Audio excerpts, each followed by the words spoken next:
गांव बदर जो बिल्कुल मिलियामेट हो चुका है, उनके लोगों के खेमे लगे हुए हैं, सामने आप देख रहे हैं। पूरा गांव जो है ना मुतासर है। हमारी एम्बुलेंस यहाँ पहुँच चुकी है और आप ये हजरात जो है ना वो देख रहे हैं, लोग मदद के मुंतज़िर हैं। बड़े खुददार किस्म के लोग हैं।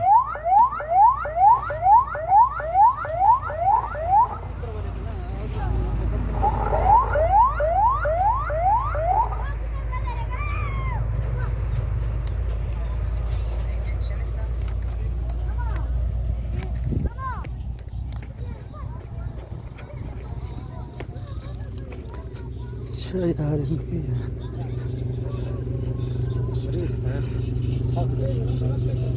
अस्सलाम वालेकुम। अच्छा चले।